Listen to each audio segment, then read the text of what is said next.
Magandang araw ho ng Biyernes at narito na nga ang lagay ng ating panahon ngayong unang araw sa buwan ng Disyembre, huling buwan na ho sa taong 2023. Makikita natin sa ating latest satellite images na dalawang weather system pa rin nakakaapekto sa ating bansa. Una ho yung northeast monsoon o itong amihan na siya magdadala ho ng mga mahihinang mga pag-ulan, lalong-lalo na sa ilang bahagi ho ng Northern Luzon at ito po yung maabot sa may Central Luzon.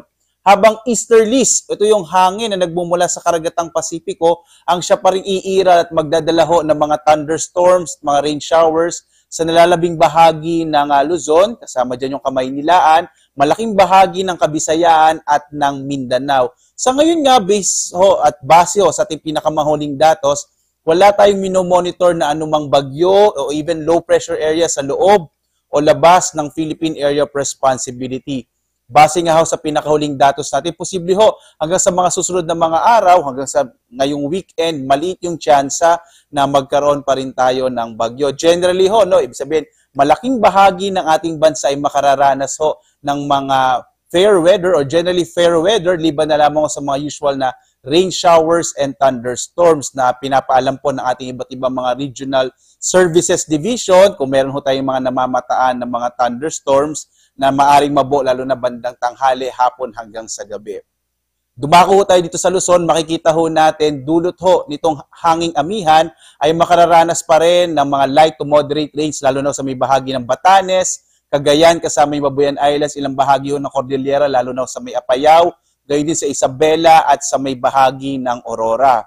Sa nalalabing bahagi ho ng Northern Luzon at gayon din dito sa may Central Luzon, yung Ilocos Region, nalalabing bahagi ng Cordillera at gayon din sa nalalabing bahagi ho ng Central Luzon, inaasahan pa rin natin itong mga isolated light rains. Ito hong lugar kung saan nakakaapekto yung hanging amihan, medyo maliit yung tsansa na magkaroon ng mga thunderstorms dahil nga maninipis yung mga ulap na dala ng hanging amihan. Sa nalalabing bahagi ho ng Luzon, kasama din yung Kamaynilaan, Southern Luzon, Mimaropa, Bicol Region at Calabarzon, inaasahan naman natin yung mga isolated rain showers and thunderstorms na maaring mabuo sa tanghali hanggang gabi. Agwat ang temperatura natin sa Lawag, nasa 26 to 33 degrees Celsius, sa Baguio hanggang 25 degrees Celsius, sa Tuguegarao, 23 to 29 degrees Celsius, sa may bahagi ng Kamaynilaan, 25 to 33 degrees Celsius, sa Tagaytay, 23 to 30 degrees Celsius, sa Legazpi, 25 to 32 degrees Celsius, sa Kalayaan Islands, 25 to 32 degrees Celsius, habang sa Puerto Princesa, 25 to 32 degrees Celsius. Dumako tayo sa Visayas at sa Mindanao. Malaking bahagi pa rin ho ng Kabisayaan ay makararanas ho ng mga isolated rain showers and thunderstorms. Kagagaling lang nga natin dito sa Cebu at Bohol at medyo mainit yung panahon pa rin na mararanasan pero posible yung mga biglaang pagbuhos ho ng ulan dulot ng mga thunderstorms. Yung agwat nga ng temperatura sa Iloilo, 27 to 32 degrees Celsius, sa Cebu, 27 to 32, habang sa Tacloban ay mula 26 to 32 degrees Celsius.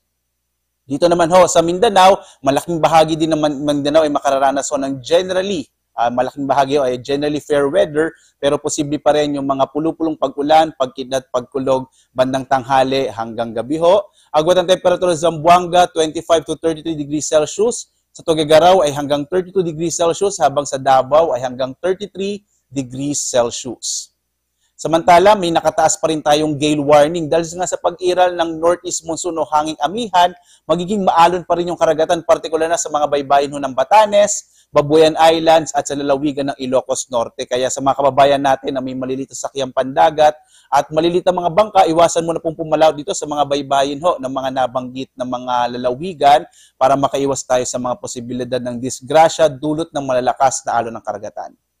Tingnan naman natin magiging lagay ng panahon sa mga susunod na araw. Makikita ho natin ang Kamaynilaan, sa Baguio, Legazpi, Metro Cebu at Metro Davao patuloy na makararanas ng generally fair weather pero posible pa rin yung mga isolated rain showers and thunderstorms. Lalong-lalo na nga ho sa may bahagi ng Visayas at Mindanao, nakikita natin patuloy na iiral yung easterlies at maaari itong magdala ho ng medyo maalinsangang panahon, medyo mainit na panahon, pero posible din yung mga pag-ulan, pagkidlat, pagkulog. Sa Kamaynilaan hanggang sa Lunes, ang agwat ng temperatura ay mula 25 to 33, sa Baguio ay mula 16 to 26 degrees Celsius, sa Legazpi ay mula 25 to 33, sa Metro Cebu naman 26 to 33 degrees Celsius, sa Metro Davao ay mula 25 to 34 degrees Celsius.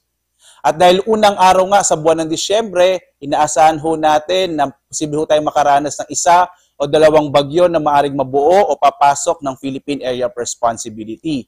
At sa nakalipas ho ng mga taon, ang usual na track ho ng mga bagyo kapag buwan ng Disyembre, maaari ho itong mag-recurve o maaari po hindi tumama sa lupa. Posible rin na tumama ito sa may bahagi ng Central Luzon at Northern Luzon. Ang mas malaki yung posibilidad ng track ng mga bagyo kapag ho Disyembre ay dumadaan ho sa may bahagi ng Visayas o dito sa may northern part ng Mindanao. Kapag ho kasi Disyembre, lumalakas ho yung high pressure area dito sa may northern part ng ating bansa at ito ho ang nagtutulak sa mga bagyo patungo sa may katimugang bahagi, partikular na sa Visayas at sa Mindanao. So ito ho yung mga usual track ng mga bagyo natin kapag buwan ng Disyembre. At yung araw naman natin ay sisikat ganap na 6:05 na umaga at lulubog ganap na 5:25 ng hapon.